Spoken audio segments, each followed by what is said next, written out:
Banyak yang menerangkan hadis ini aspeknya cuma hak saja tuh, bahwa surga ada di bawah telapak kaki ibu, berarti anak wajib taat kepada ibu, mau disuruh apa aja sama ibu harus turut, gak boleh jadi anak durhaka.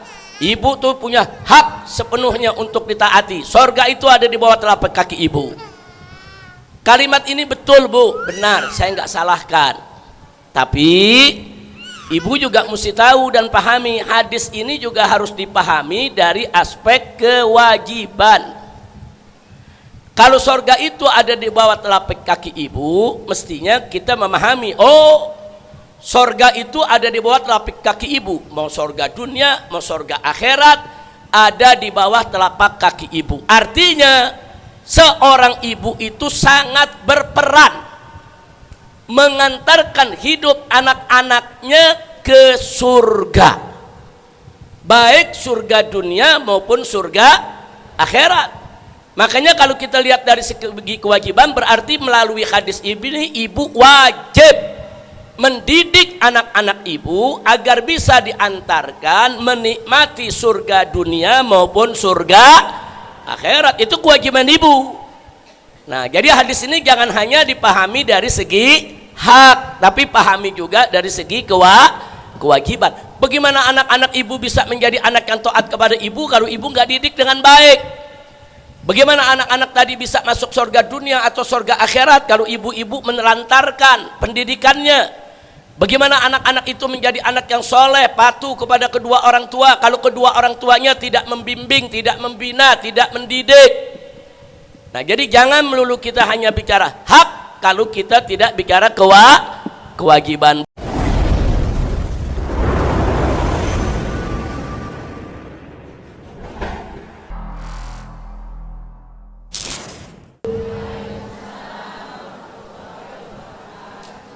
Bismillah walhamdulillah wassalatu wassalamu ala rasulillah wa ala alihi wa sahbihi wa mawalah.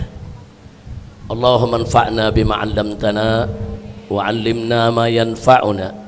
Allahumma zidna ilma warzuqna fahma wa atina hikmah.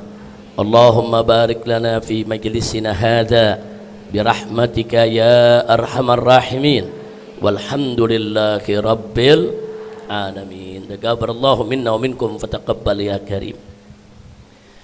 Alhamdulillah, ibu-ibu, para ustazah, para ummahat, para akhwat yang saya cintai, hari ini kembali kita kumpul untuk ikut melaksanakan taklim rutin wanita di Markas Syariat Petamburan. Tadi acara demi acara sudah kita lalui, pelajaran demi pelajaran sudah kita dapat. Tadi bagaimana Syarifah Mumtaz membacakan seorang ibu rumah tangga maupun seorang wanita karir, baik dalam dunia ekonomi, politik maupun sosialnya. Nah, mudah-mudahan apa-apa yang beliau sampaikan kepada kita tadi menjadi pelajaran buat kita yang berguna, yang manfaat untuk kehidupan kita. Amin ya rabbal alamin. Nah, ibu-ibu, ada hal yang menarik. Tadi Ibu Syarifah Nurhayati Assegaf banyak fokus tentang kewajiban ibu kepada anak-anak.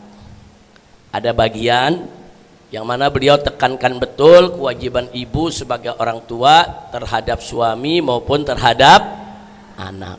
Nah, kalau tadi Ibu Nurhayati bicara wanita sebagai ibu. Nah, sebagai ibu bagaimana sikapnya terhadap anak? Nah, sementara Habib Hanif tadi membahas soal ibu sebagai anak. Nah, bagaimana kewajiban ibu terhadap kedua orang tua? Nah, dua pembahasan ini sangat menarik karena saling melengkapi, saling menyempurnakan satu dengan lainnya. Karena bagaimanapun juga kita semua yang hadir sini, ibu-ibu, ada peran ibu sebagai ibu, ada juga peran ibu sebagai anak. Nah, di sana ada hak dan kewajiban.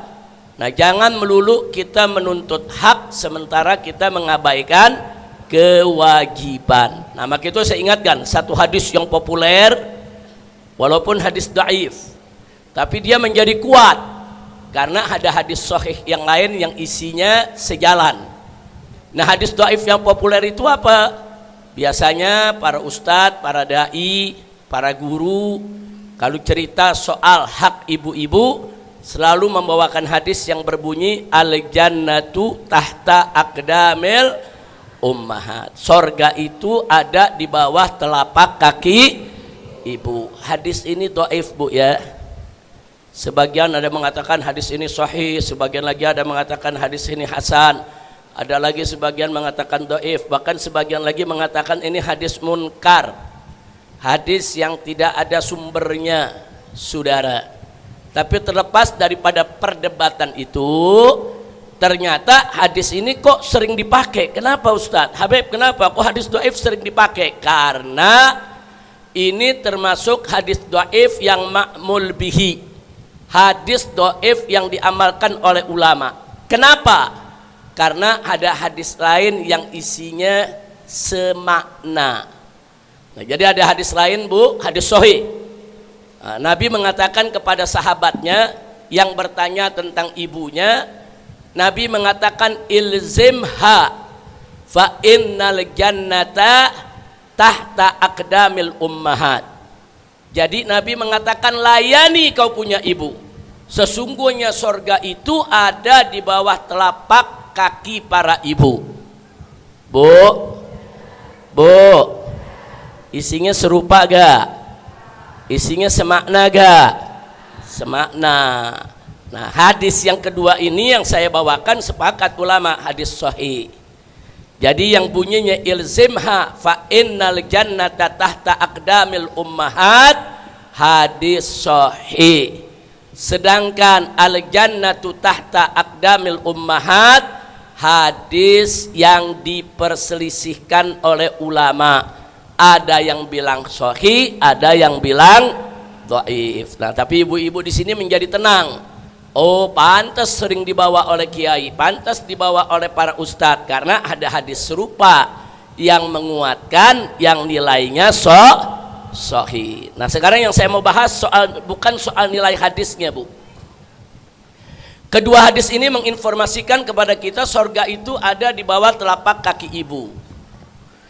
Saya minta kepada semua ibu-ibu mengartikan hadis ini dari dua aspek, aspek hak dan aspek kewajiban. Nah, jadi kacamatanya, Bu. Nah, jangan dinilai hanya dari aspek, Bu, ya, hak saja. Nah, banyak yang menerangkan hadis ini aspeknya cuma hak saja tuh, bahwa surga ada di bawah telapak kaki ibu. Berarti anak wajib taat kepada ibu. Mau disuruh apa aja sama ibu harus turut. Gak boleh jadi anak durhaka. Ibu tuh punya hak sepenuhnya untuk ditaati. Surga itu ada di bawah telapak kaki ibu. Kalimat ini betul, Bu, benar, saya nggak salahkan. Tapi ibu juga mesti tahu dan pahami, hadis ini juga harus dipahami dari aspek kewajiban. Kalau sorga itu ada di bawah telapak kaki ibu, mestinya kita memahami, oh, sorga itu ada di bawah telapak kaki ibu. Mau sorga dunia, mau sorga akhirat, ada di bawah telapak kaki ibu. Artinya, seorang ibu itu sangat berperan mengantarkan hidup anak-anaknya ke surga, baik surga dunia maupun surga akhirat. Makanya kalau kita lihat dari segi kewajiban, berarti melalui hadis ini ibu wajib mendidik anak-anak ibu agar bisa diantarkan menikmati surga dunia maupun surga akhirat. Itu kewajiban ibu. Nah, jadi hadis ini jangan hanya dipahami dari segi hak, tapi pahami juga dari segi kewajiban. Bagaimana anak-anak ibu bisa menjadi anak yang taat kepada ibu kalau ibu nggak didik dengan baik? Bagaimana anak-anak tadi bisa masuk surga dunia atau surga akhirat kalau ibu-ibu menelantarkan pendidikannya? Bagaimana anak-anak itu menjadi anak yang soleh, patuh kepada kedua orang tua kalau kedua orang tuanya tidak membimbing, tidak membina, tidak mendidik? Nah, jadi jangan melulu kita hanya bicara hak kalau kita tidak bicara kewajiban, Bu. ada hak, ada kewajiban. Ada hak, ada kewajiban. Nah, kalau orang tua enggak mendidik anaknya, enggak membina anaknya, kemudian si anak begitu besar durhaka kepada orang tuanya, ya si anak berdosa besar, tapi orang tua juga dosa. Kenapa kau enggak didik? Kenapa kau enggak bina? Kenapa kau enggak bimbing? Kenapa kau enggak arahkan? Nah, jadi sekali lagi ini di sini ada hak dan ada kewajiban. Nah, tadi Ibu Nur sudah menyinggung soal kewajiban orang tua itu kepada anak apa? Bina, sayangi, peluk dia, arahkan ke arah yang benar, ajarkan dia bagaimana cara bersyukur. Ini pelajaran yang luar biasa. Nah, selanjutnya dilanjutkan oleh Habib Hanif yang juga tidak kalah luar biasanya. Kita diingatkan, ingat kita sebagai anak yang sudah dididik oleh orang tua, diperhatikan, dibina oleh orang tua, jangan sekali-kali durhaka kepada kedua orang tuanya. Orang tua ada di atas kepala kita dan orang tua itu tiket kita untuk masuk surga. Bu, tadi betul yang disampaikan oleh Habib Hanif. Sekarang ini di luar dunia Islam, di Australia, di Amerika, di Eropa, bahkan di Jepang, saudara, banyak orang tua yang khawatir kalau usia mereka sudah masuk usia pensiun, kalau usia mereka sudah masuk usia lanjut sekitar 60 tahun ke atas, mereka khawatir. Khawatir kenapa? Mereka akan dikirim ke panti-panti jompo oleh anak-anaknya. Bahkan di Jepang itu dulu ada adat lama, entah sekarang masih dipakai atau tidak, wallahu a'lam. Ini adat tradisi kuno Jepang. Kalau orang tuanya itu sudah lanjut usia, digendong oleh anaknya dibuang ke hutan. Sudah, habis itu ditinggal. Terserah tuh orang tua mau bertahan hidup, mau mati, mau membusuk, saudara. Ada istilahnya, itu adat istiadat di Jepang. Dan Islam gak pernah punya adat istiadat semacam itu. Bahkan dalam ajaran Islam tadi sudah dibahas oleh Habib Hanif, justru manakala orang tua kita sudah lanjut usia, apalagi sudah jompo, kita diminta untuk lebih bersabar, dan itu merupakan tiket kita masuk surga. Jadi rugi orang yang punya orang tua tapi dia nggak masuk surga karena nggak berbakti kepada orang tua, rugi. Ada yang mengeluh, banyak yang datang kepada saya, Habib ini bagaimana? Saya punya bapak, saya punya ibu, umurnya udah lanjut, ada yang 70 tahun, 80 tahun, bawelnya nggak ketulungan. Dia kalau ngomong diulang-ulang, itu lagi, itu lagi, itu lagi, itu lagi. Saya bilang dulu waktu kamu masih kecil, umur setahun, 2 tahun, 3 tahun, ya begitu. Bawel kamu juga nggak ketulungan. Kalau ngomong diulang-ulang depan ibunya, depan bapaknya, kalau udah minta nggak dikasih, nangis. Kan dalam Al-Quran, wa man nu'ammirhu nunakkishu fil khalaq, kata Allah dalam surat Yasin. Allah katakan apa? Wa man nu'ammirhu, barang siapa yang kami panjangkan umurnya sampai 60, 70, 80 tahun, semakin panjang umurnya, nunakkishu fil khalaq, kami kurangi daripada kekuatan, yaitu daripada kekuatan badannya, kekuatan dirinya. Makanya orang begitu udah tua, orang kalau udah mulai umur tua, mata mulai rabun, betul. Tapi kalau ngelihat yang hijau kayaknya nggak rabun-rabun. Jujur, kalau udah mulai tua mata rabun nggak? Tulang rapuh nggak? Gigi ompong nggak? Kulit keriput nggak? Nah, jadi makin bertambah umur kita, makin banyak kekurangan dalam diri kita. Tulang mulai rapuh, gigi mulai ompong, rambut mulai memutih, kulit mulai keriput, saudara. Dan itu memang sudah sunnatullah. Itu semua sudah sunnatullah. Dan kalau makin tua lagi, nanti ingatannya akan hilang. Nah, itulah sebabnya kalau ngomong diulang-ulang melulu. Baru ngomong ngomong lagi, sampai si anaknya pegel. Nah, tapi jangan pegel, Bu. Dulu ibu masih kecil begitu juga. Dirawat sama ibu, tapi ada yang lagi bilang, tapi ya Habib, ini ibu dan ayah saya sudah nggak bisa ke kamar mandi, buang airnya di tempat tidur. Ya kamu waktu bayi begitu juga. Bu, kita masih bayi, saya mau tanya, kencing di celana gak? Di celana gak? Ada yang kencing di kasur gak? Sama.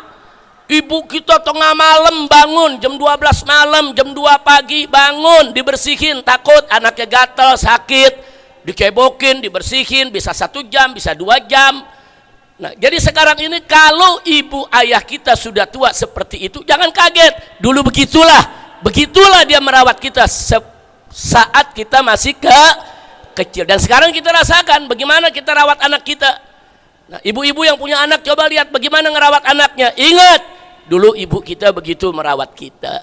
Nah, maka itu Bu, semua yang ada di sini, yuk mari jadilah ibu sebagai seorang anak yang baik bagi kedua orang tua, dan jadilah ibu sebagai ibu yang baik bagi anak-anak ibu, dan istri yang baik bagi suami-suami ibu. Insya Allah. Kira-kira yang saya sampaikan jelas gak Bu? Hak ibu banyak, betul.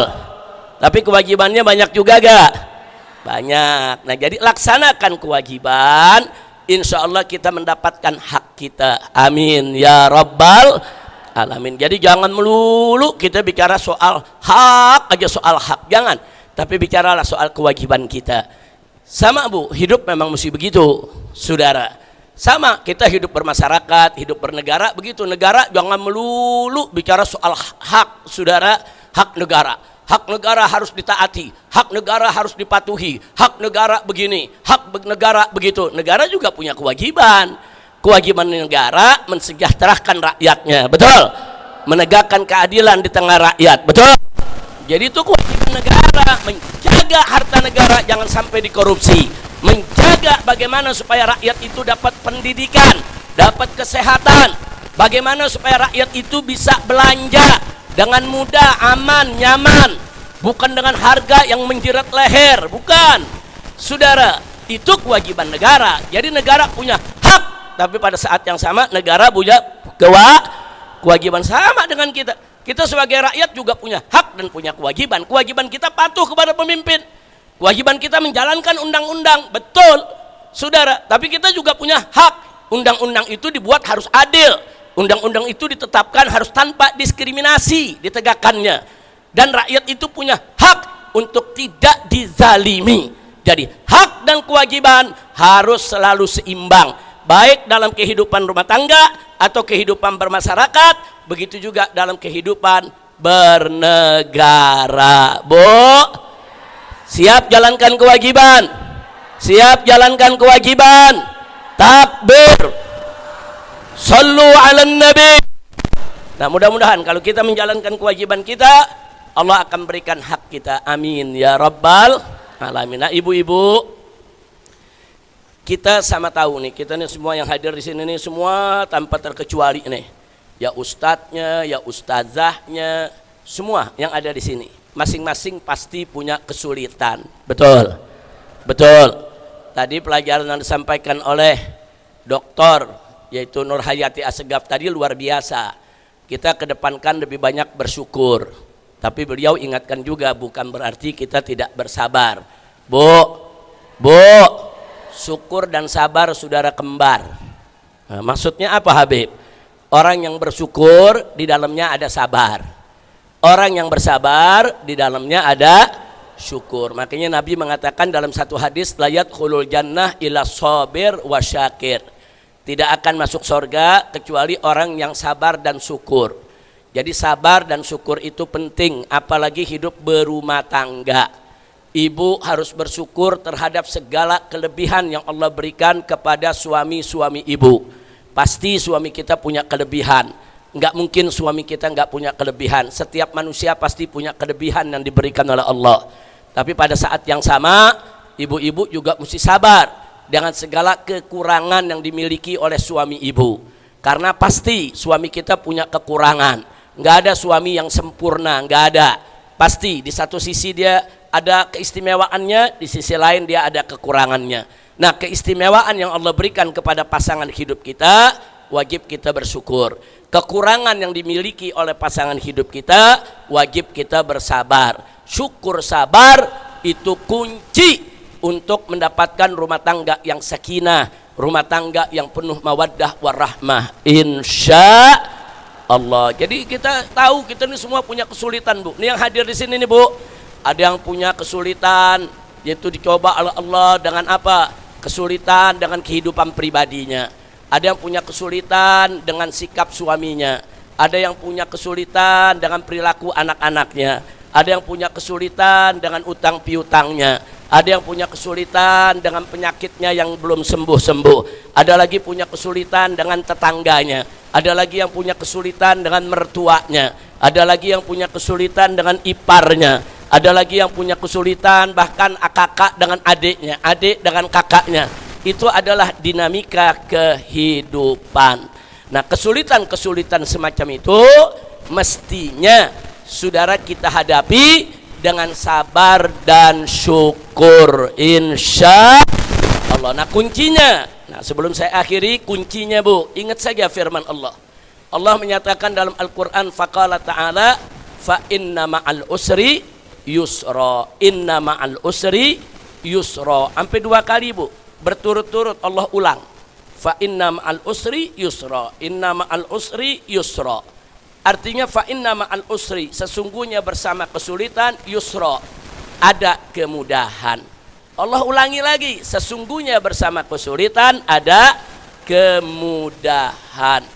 Nah, kenapa Allah nyatakan sampai 2 kali berturut-turut, ayatnya bersambung, 2 ayat berturut-turut. Nah, ini ada hikmahnya Bu.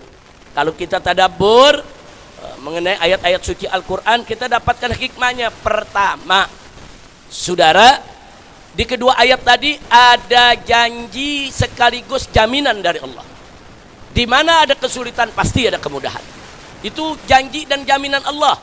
Innallaha la yukhliful mi'ad. Sesungguhnya Allah tidak pernah dan tidak akan pernah mengingkari janjinya. Saya mau tanya sama ibu-ibu di sini semua, siapa yang maha menepati janji? Siapa yang maha menepati janji? Jawab yang kompak, siapa yang maha menepati janji? Siapa yang tidak pernah ingkar janji? Siapa yang mustahil ingkari janji? Siapa yang maha menepati janji? Takbir. Sallu ala nabi. Nah, ini kedua ayat tadi, itu janji dan jaminan dari Allah. Bersama kesulitan ada kemudahan. Yakini itu. Janji dan jaminan Allah pasti terjadi. Alhamdulillah. Nah, yang kedua, 2 ayat ini sekaligus saudara untuk menghidupkan harapan bagi hamba-hamba Allah, saudara, yang mendapatkan kesulitan. Allah tancapkan harapan, pasti nanti ada kemudahan, pasti nanti ada kemudahan. Nah, sehingga dia berharap. Dengan adanya harapan, itu merupakan obat agar dia tidak putus asa menghadapi penderitaan. Nah, orang kalau nggak punya harapan bisa putus asa. Hati-hati. Orang menderita, sedih karena apapun cobaannya, seberat apapun, kalau dia nggak punya harapan, saudara, bisa putus asa, putus harapan, dan berbahaya. Kalau orang sudah putus asa, putus harapan, nggak sedikit yang bunuh diri. Betul? Betul. Nah, maka itu kedua ayat ini mengingatkan kita, fa inna ma'al usri yusra, inna ma'al usri yusra. Artinya apa? Kau punya harapan. Di mana ada kesulitan, kau pasti akan mendapatkan kemudahan. Ingat, jangan putus harapan. Jadi yang pertama tadi janji dan jaminan Allah. Yang kedua menancapkan harapan di hati hamba-hamba Allah. Yang ketiga, saudara, yang ketiga untuk menumbuhkan, saudara, semangat juang kita mencari solusi mengatasi penderitaan.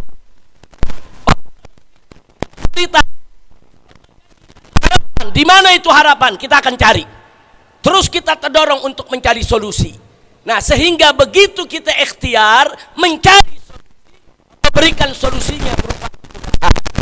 Makanya ayat tadi 2 kali Allah ulangi. Jadi fa inna ma'al usri yusra, inna ma'al usri yusra. Pertama, janji jaminan Allah. Di mana ada kesulitan pasti ada kemudahan. Yang kedua, saudara, untuk apa? Menumbuhkan harapan agar hambanya tidak putus asa saat menghadapi suatu penderitaan. Yang ketiga, itu merupakan support, motivasi, dorongan agar dia mencari solusi untuk mengatasi daripada penderitaannya. Nah, tadi udah berangkali disebut baik oleh Ibu Nur Hayati maupun oleh penanya tadi, di mana ada pepatah dalam bahasa Arab, man jadda wajada, barang siapa yang sungguh-sungguh niscaya dia akan dapat, saudara. Nah, makanya lanjutan ayatnya mari kita lihat. Nah, setelah Allah nyatakan fa inna ma'al usri yusra, inna ma'al usri yusra, makanya Allah katakan berikutnya fa iza faragta fansab. Apa arti fa iza faragta fansab? Saudara, artinya kalau kau sudah selesai dari suatu ibadah atau suatu amalan atau suatu pekerjaan, fansab, berdiri tegak lagi untuk melakukan kerjaan yang lainnya. Masya Allah, itu ajaran Allah. Kalau udah selesai satu pekerjaan, jangan ditunda-tunda. Jangan ada manajemen ntar besok, jangan. Apa yang bisa kita kerjakan sekarang? Kenapa harus besok? Saudara, makanya tadi Ustazah Mumtaz, saudara, dengan gamblang menyampaikan kepada kita, hidup itu mesti tertib. Buat jadwal kehidupan kita, apa yang mau dilakukan hari ini, apa yang mau dilakukan nanti, saudara. Sebab dengan tertib mendorong kita untuk hidup jadi disiplin. Nah, jangan sekali-kali pakai manajemen tarsok. Tahu tarsok, Bu? Ntar besok, Bu. Ini hari baju kotor cuma 2 pasang. Besok jadi berapa? Jadi 4. Besok jadi berapa? Ntar besok jadi berapa? Sebulan udah segunung tuh pakaian kotor. Bu, jangan pakai manajemen tarsok. Jangan faiza faragta fansab wa ila rabbika farghab. Nah, ini yang terakhir Allah nyatakan wa ila rabbika farghab. Jangan lupa kepada Tuhanmu lah engkau panjatkan harapan, kau gantungkan harapan. Kita hanya berharap kepada Allah. Jadi kalau kita dapat ujian, ingat ada kemudahan. Allah janji, Allah jamin. Dapat kesulitan, jangan putus asa. Allah jamin, janji. Di mana ada kesulitan ada kemudahan. Ayo jangan putus asa, terus berusaha, terus cari solusi. Dan jangan lupa bagaimana cara berusahanya, itu tadi kerja keras tanpa ditunda-tunda. Jangan pakai manajemen tarsok. Dan gak boleh lupa, semua ikhtiar usaha kita harus tetap bergantung mengharapkan bantuan Allah. Kira-kira jelas gak, Bu? Alhamdulillah. Mudah-mudahan manfaat untuk kita semua. Nah, selanjutnya yuk kita baca suratul Fatihah. Bu, saya minta keikhlasannya baca suratul Fatihah, yaitu untuk 3 putri saya yang saat ini sedang hamil mengandung. Yang pertama Ustazah Najwa, sudah 8 bulan, Bu. Makanya hari ini nggak bisa datang, agak lemah. Sudah 8 bulan, tinggal sebulan lagi, Bu, ya. Yang kedua Syarifah Fairuz, Bu, sudah 7 bulan. Saat ini ada di rumah mertuanya di Bandung, Bu, ya. Kemudian yang ketiga Syarifah Zulfa, istri daripada Habib Hanif tadi, itu sudah masuk 6 bulan ke-7. Jadi ada 5 bulan ke-6. Jadi ada yang 8 bulan, 7 bulan, 6 bulan berturut-turut, Bu. Nah, doakan agar ketiga putri saya tersebut Allah mudahkan dalam kehamilannya, Allah mudahkan dalam kelahirannya, Allah berikan sehat walafiat, baik buat ibunya maupun buat anak-anak yang dilahirkannya. Dan anak-anaknya semoga menjadi anak-anak yang solehin dan solehat. Nah, begitu juga buat kita semua di sini, ibu-ibu yang lagi hamil nih di sini nih, atau ada anak-anaknya yang sedang hamil mau dapat cucu, kita doakan juga biar semuanya juga mendapatkan keberkahan, dijaga, dilindungi oleh Allah, ibu yang hamilnya maupun anak yang akan dilahirkan. Ala hadhihi niyah wa likulli niyatin salihah wa ila hadratin nabiyil mustafa sallallahu alaihi wasallam bisirril Fatihah.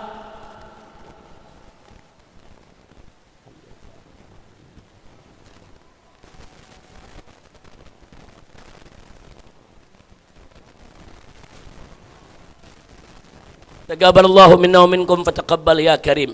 Itu saja yang bisa saya sampaikan. Sekali lagi kepada ibu-ibu semua terima kasih. Dan jangan lupa, Bu, insya Allah bulan Agustus nanti akan ada pemutaran kembali konser Kisah Rasul. Bu, setuju tidak? Jadi yang belum pernah ngeliat, yang kemarin nggak sempat ngeliat, insya Allah yang akan datang bisa ngeliat. Ada yang nanya, kalau yang udah ngeliat boleh ngeliat lagi gak? Boleh, kan bayar. Bu, ya kalau bayar terserah yang bayar, betul? Mau ngeliat sekali, 2 kali urusan dia, betul?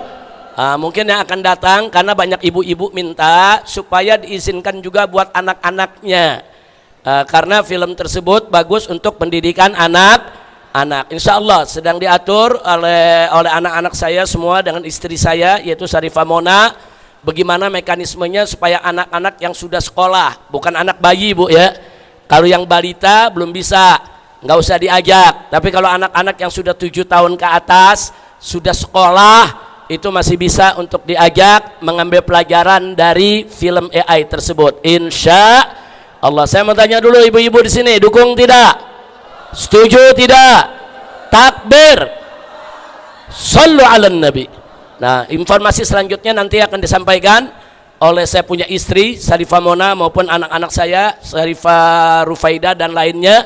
Insya Allah nanti akan diumumkan. Itu saja. Terima kasih atas segala perhatian. Mohon maaf atas segala kekurangannya. Hadani Allah wa iyyakum ila siratihil mustaqim. Wassalamualaikum warahmatullahi wabarakatuh.